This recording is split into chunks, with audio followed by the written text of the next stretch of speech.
Selamat pagi sahabat Delima yang dikasihi Kristus. Firman Tuhan yang menjadi renungan harian hari ini, Jumat 2 Desember 2022, tertulis dalam Injil Yohanes pasal 16 ayat 22. Demikian juga kamu sekarang diliputi duka cita, tetapi aku akan melihat kamu lagi, dan hatimu akan bergembira, dan tidak ada seorang pun yang dapat merampas kegembiraanmu itu daripadamu. Saudara-saudara terkasih, Injil Yohanes pasal 16 itu berisikan tentang bagaimana Yesus sebelum meninggalkan murid-muridnya mempersiapkan mereka agar dapat memahami apa yang akan mereka alami setelah penyaliban dan kebangkitannya. Ia telah mengatakan bahwa penggantinya akan segera datang, yaitu Roh Kudus yang adalah penghibur yang lain. Ketika Roh Kudus datang, Yesus tidak akan bersama-sama para murid-murid lagi. Roh Kuduslah yang akan berdiam di dalam diri mereka. Namun Tuhan Yesus mengucapkan kalimat yang sulit untuk mereka pahami.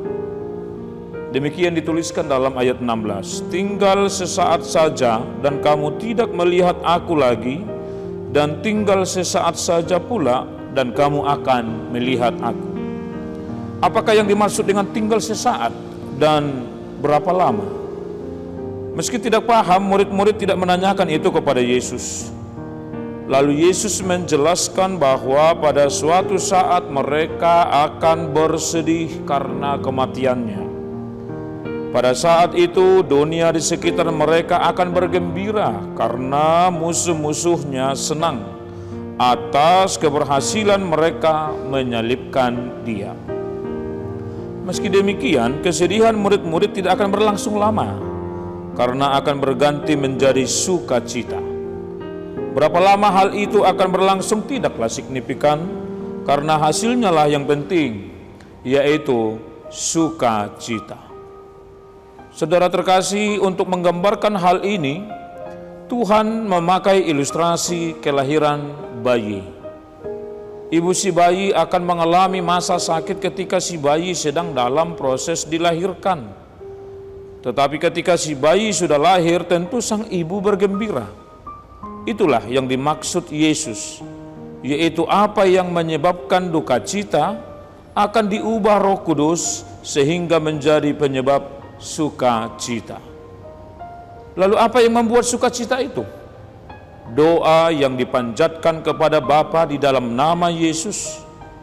Selain itu, Yesus memberi jaminan damai sejahtera karena Ia telah mengalahkan dunia. Jaminan itulah yang menjadi kekuatan bagi kita juga, orang beriman di zaman ini. Bila kadang-kadang kita menghadapi sesuatu yang membuat kita bimbang dan tidak memahami Allah, ingatlah bahwa ada penghibur yang akan menguatkan kita. Ingatlah bahwa ada Yesus yang akan mendoakan kita juga, serta ada Bapa yang mendengarkan doa kita. Karena itu, saudara-saudari terkasih, selamat menantikan sukacita yang daripada Tuhan. Terlebih ketika kita memasuki minggu-minggu Advent. Apapun deritamu, apapun pergumulanmu, apapun persoalan dan pergumulan hidupmu, nas ini mau mengatakan itu akan diganti menjadi sukacita, dan yang membawa sukacita itu adalah Yesus Kristus. Amin.